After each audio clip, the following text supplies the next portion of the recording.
Neil, how's Ollie Burke, first of all? Well, we're hoping he'll train tomorrow, or take some part in training tomorrow. So he's got a slight irritation in the knee, on the patella. So we'll see how he is tomorrow. How's everybody else? Scott Good. Trained, but seems he says he's fine. Yeah, Brownie's great. Brownie trained really well yesterday, and can see the session with flying colours. So we've got no issue with Scott at all. And Kieran and James. They all trained yesterday as well. So at the minute we're strong, but we'll have to assess them over the next couple of days as well. You've been very fortunate to lift that trophy a number of times as a manager and a player. Do you still get that burning desire and that nerves? Yeah, I mean, it's a good question. It's the first trophy I won as a manager, against Motherwell, and then in the morning of the second one when we beat Hibs, my stomach was churning. We won a double and it was a great day, and this will be no different, I'm sure. And it's important. It's not about me. It's about the players on the cusp of something very special. However, we have to play the game. We have to beat a very motivated, hungry Hearts team. Some of their players will be playing in the first cup final, might never get the opportunity to do that again, and they will be hungry for it as well. So we have to play the game and not the occasion. Is that the most special thing about this group? Is that no matter how many trophies they win, the hunger, the desire is still always there? Yeah, I think it's it's been pretty apparent in the last sort of 20 years at the club how hungry and how successful the players have been, and it's great being a Celtic player, but you want to be a winning Celtic player, and these boys have done it spectacularly well, under the the tutelage of Brendan and certainly in my time here as well. Does that make the job, I'm not saying it's easy, but does it make it easier in the sense that these guys are self-motivated? You as a manager don't always have to go in there and try and raise spirits? That's a good point. However, it's all on the day, and you could wake up I don't know, not feeling right, or it could take you 20 minutes to get going, get a second wind, that type of stuff. But the experience that they've had hopefully will stand them in good stead. They've been over the course and distance before in recent years, and that experience hopefully will bear them well. Is there also a mentality aspect that if they're coming into games on the back of decent results, but whenever it comes to these big occasions, they just seem to turn up every time? Yeah, you can't take that for granted. So I'm not taking that for granted. So there's been a good edge to training this week. We reminded them of responsibilities going into this week and not being in holiday mode. And I know that maybe some of them, it may be the last appearance, and they can't get caught up in the emotion of that either. They have a job to do, they have a game to play and a trophy to win. So the whole focus has to be on that and not about all the noise surrounding anything else. I suppose that can also act as a motivator for those who maybe the last game, the perfect way to sign off if you are going to leave the club with the treble. Well, absolutely. If that's going to be the case, but it's not just about one or two individuals, about the group as a whole, and they've earned the right to be in the final again. So it's important that they prepare as if it's the most important game of their lives, as if it's their debut, never mind the last game. So that's the whole focus on this week. It's been nice and calm, training's been good, so we're almost ready. Does that noise that you want the boys to ignore, does that include all the talk, speculation for your own future? Yeah, it's nothing to do with my future. This game's about them and what they can achieve, and first of all winning a trophy, which is important, and what comes after that then. But everyone's talking about Celtic. There's another team involved in this, and I'm very mindful of that anything can happen on the day, and we have to get a preparation spot on. You've enjoyed, the club's enjoyed a lot of trophy success.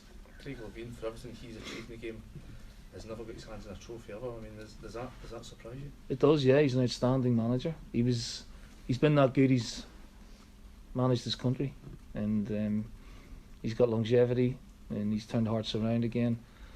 He's a workaholic. I know what the club means to him from my own personal experiences alongside him. So yeah, I mean, he'll be as motivated as anyone come Saturday. Is that what you're talking about? Your guys being motivated? That I suppose is the motivation for the guys across the city. Absolutely. If they can, the guys across this weekend to deliver that for Craig. Listen, well, not for Craig, for themselves, and if they win, then all that comes with it. They've had a pretty good season. People look at their recent form, but that goes out the window as far as I'm concerned. And they made a great start to the season, but for horrendous injuries to important players, they could have had a stronger season as well. So they're a formidable team, big strong team, very good at set plays, and we'll have to be at our best to beat them. You say it's about the players, but for you personally, how does it feel to be the man that's in charge when the team is going for a treble? Yeah, it's great. Yeah, I mean it's a privilege, and I've been here for the last few months, and it's been a real privilege to do that and work with these players. So Saturday will be no different. Do you feel on the cusp of something historic? Has it got that sense to it for you and the players? No. But I'll tell you after if we win it. I mean, you can't gauge that. The anticipation of the game is always there, and the excitement of playing in a final is always there. All the stuff, if we win it, comes after that. But you got to win the game. You got to play the game first. So we can't think about afterwards. You got to stay in the present and think about the 90 minutes or 120 minutes, whatever it takes to win the game, and the players have to concentrate their minds on that. And does that kind of focus, does that help you, the players, everyone, that actually it's all about this, come what may, whatever happens after it happens? Of course, yeah, it's a cup final, and it's a one-off game, but these players have handled the one-off games brilliantly. I mean, I don't know how many they are now, unbeaten, 27, 28, and it's, in cup ties you could have a bad day, you could make a mistake, and these guys have been really focused and concentrated on this run. It's a magnificent run, and we want it to continue. Just spoke to Craig there, and he was telling us about his approach to the game this weekend. He's taking them away up to St Andrews. He's trying to make it seem like a big special occasion, and raise motivation levels that way. What's your approach been this weekend? You try to keep it normal as possible, calm. It's just another game. We know what's at stake. We've done all the preparations on the training ground. We'll analyse the opposition just like we do for every big game that comes our way. Is that just a reflection of the fact that you as a club have these occasions sort of quite regularly, that you don't need to sort of hype it up or rank it up in any kind of way? I think it's dangerous to do that anyway. Hype it up and make it out to be something that it's not. There's going to be hypes around. Well, there's loads of hypes around in the game anyway, but we can't get embroiled in that or take any notice of that. We have to be professional. Neil, are cup finals games that you can throw young players in? If you'd have made a good impact on Sunday, would you be prepared to do that? Oh, you're asking me about my team now, Charles? Well, not necessarily individuals, but wait till 2 o'clock on Saturday and you'll see. With a team in mind and with a squad in mind, so I'm not going to divulge any extra information on that. Neil, you came into Celtic in February on your own and inherited a very successful team from a hugely influential manager, and you've said that the past few months have been one of your biggest challenges as a manager. Besides from lifting the Premiership and hopefully a treble on Saturday, how has it enriched you as a coach the past few months? Just a different type of management that you've had to do, and again the challenge of going in on your own without your own sort of background team and picking up a style of play that you've not been used to, or it's not alien to you, but you have to adjust. So a lot of adjustments in that aspect. Not wanting to change anything, which is important as well, because that's dangerous, with the run that we were on, and just getting to know the players again, some that already knew and some of the new ones. So yeah, it was hugely challenging, and obviously everyone's analysing how you're going to feel after what Brendan's achieved, so there's obviously a lot of scrutiny to deal with that as well. You say you don't want to hype it up, so when you're speaking to players and the players are speaking in the dressing room, do you mention what could be achieved on Saturday, or is it very much just about this game? It's about the game. I mean, the players are aware of what's at the end of it.